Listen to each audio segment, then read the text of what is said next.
प्यारे श्रोता भाइयों एवं बहनों, आपकी सफलता, आपकी असफलता, आपका प्रभाव, आपका संपूर्ण जीवन जो आप व्यतीत कर रहे हैं, आपके नियंत्रण करने वाली विचारधाराएं आपके भाग्य के निर्णायक कारक हैं। जीवित, विशुद्ध और प्रसन्न विचार प्रेषित कीजिए और आपके हाथों में आशीर्वाद टपकेंगे और आपकी मेज पर शांति का कपड़ा बिछेगा। घृणित, अशुद्ध और अप्रसन्न विचार प्रेषित कीजिए और आपके ऊपर अभिशापों की वर्षा होने लगेगी और भय तथा अशांति के कारण आपको नींद भी नहीं आएगी। आप अपने भाग्य के एकमात्र विधाता हैं। वह भाग्य कुछ भी हो, आप प्रत्येक क्षण ऐसे प्रभाव प्रेषित करते रहते हैं जो आपके जीवन को बनाएंगे या नष्ट करेंगे। आपका हृदय विशाल, स्नेह युक्त और निस्वार्थी और महान बने तो आपका प्रभाव और सफलता अस्थायी होंगे। भले ही आप कुछ धन न कमाएं, आप अपने हृदय को स्वहितों की तंग सीमाओं में सीमित करें और भले ही आप अरबपति बन जाएं, आपका प्रभाव और सफलता अंत में पूरी तरह से महत्वहीन होंगे। आपका कार्य कुछ भी हो, अपना पूरा मस्तिष्क उस पर लगाएं।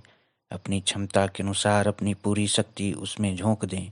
छोटे कार्यों के त्रुटिहीन समापन अपरिहार्य रूप से और बड़े कार्यों की ओर मार्ग प्रशस्त करते हैं। ध्यान दें, आपकी ऊपर चढ़ने की गति नियमित हो और आप ऊपर उठ जाएं तो आप कभी नीचे नहीं गिरेंगे और इस बात में सच्ची शक्ति का रहस्य निहित है। लगातार अभ्यास से आप सीखेंगे कि अपने संसाधनों की सही ढंग से व्यवस्था कैसे की जाए और उनको किसी भी क्षण एक विशेष कार्य के लिए कैसे केंद्रित किया जाए। यदि आप दूसरों पर विजय प्राप्त करने की शक्ति प्राप्त करना चाहते हैं तो आपको मस्तिष्क की शांति और संतुलन विकसित करना चाहिए। आप में अकेला खड़े होने की शक्ति होनी चाहिए। सब शक्ति दृढ़ता से जुड़ी होती है। पर्वत, विशाल चट्टान, शाहबलूत का वृक्ष जो तूफानों में भी दृढ़ खड़ा रहता है, ये सभी हमें शक्ति का संदेश देते हैं क्योंकि उनमें एकांत की शान और ऐसी दृढ़ता जो कभी हिल न सके मिली होती है। जबकि उड़ने वाली रेत, झुकने वाली टहनी और हिलती हुई नरकुल हमें कमजोरी का संदेश देते हैं क्योंकि वे हिलने वाले हैं तथा अवरोध शून्य हैं और वे जब अपने साथियों से अलग हो जाते हैं तो पूर्ण रूपेण बेकार हो जाते हैं। वह व्यक्ति शक्ति वाला होता है जो जब उसके सभी साथी किसी मनोवेग या वासना द्वारा पृथक हो जाते हैं, शांत तथा स्थिर रहता है। वही व्यक्ति दूसरों पर नियंत्रण करने के लिए उपयुक्त है जो स्वयं को नियंत्रित तथा आदेशित करने में सफल रहा है। मृगीग्रस्त, भयभीत, विचारहीन और मूर्ख लोग ऐसे हैं जो संगति की तलाश करते रहते हैं, अन्यथा वे सहारा न मिलने पर गिर जाएंगे।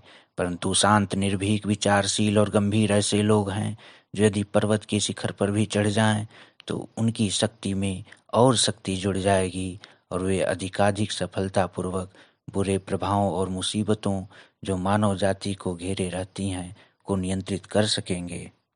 यदि आप में वह शक्ति नहीं है तो आप इसको अभ्यास द्वारा प्राप्त कर सकते हैं और शक्ति का आरंभ ज्ञान के आरंभ के समान होता है। आप उन बेकार की बातों में व्यर्थ लगे रहते हैं, जानबूझकर उनके शिकार होते रहते हैं। उन पर विजय प्राप्त करके आपको यह कार्य आरंभ करना चाहिए। सर्वोपरि केवल एक उद्देश्य मन में रखिए। आपका उद्देश्य वैध तथा लाभदायक हो और पूरे मन से इसमें जुट जाइए। आपको कोई भी चीज इस उद्देश्य से एक ओर न हटाए। स्मरण रखिए कि वह व्यक्ति जिसके मन में बहुत से उद्देश्य होते हैं सब प्रकार से अस्थिर होता है। सीखने के लिए उत्सुक रहिए परंतु मांगने में सुस्त रहिए। अपने कार्य की पूरी जानकारी रखिए और यह समझदारी आपकी अपनी हो और जैसे जैसे आप आगे बढ़ते हैं अपनी आत्मा की पथ प्रदर्शक त्रुटि विहीन आवाज का अनुसरण करिए तो आपको एक विजय के पश्चात दूसरी विजय प्राप्त होती रहेगी और आप धीरे धीरे सम्मान एवं प्रतिष्ठा के पद तक उठेंगे और आपका सदैव विस्तृत होने वाला दृष्टिकोण आपके समस्त जीवन का आवश्यक उद्देश्य और सौंदर्य धीरे धीरे प्रकट करेगा। आप स्वयं में पवित्र हैं तो आपको स्वास्थ्य प्राप्त होगा। यदि आप में सुरक्षित विश्वास है तो आपको सफलता प्राप्त होगी। आपका स्वयं पर नियंत्रण है तो आपको शक्ति प्राप्त होगी और आप जो भी करेंगे उसमें प्रगति होगी। क्योंकि यदि आप एक अविभाजित इकाई एवं स्वयं को दास न बनाने वाले हो जाएं, तो महान नियम जिससे ब्रह्मांड चलता है के साथ आप समरस हो जाएंगे। आपको ब्रह्मांड के जीवन तथा शाश्वत अच्छाई के नियम के विरुद्ध नहीं, अपितु इसके साथ कार्य करना चाहिए। इससे आप जो स्वास्थ्य प्राप्त करते हैं वह स्थायी होगा। आप जो सफलता प्राप्त करें, आप अपनी सफलता की गणना नहीं कर सकेंगे और आप कभी समाप्त नहीं होगी। और आपका जो प्रभाव तथा शक्ति धारण करेंगे वह युगों तक बढ़ता चला जाएगा, क्योंकि वह उस अपरिवर्तनीय सिद्धांत का एक अंग होगा जो ब्रह्मांड को चलाता है। मेरी बातों को सुनने के लिए बहुत बहुत धन्यवाद।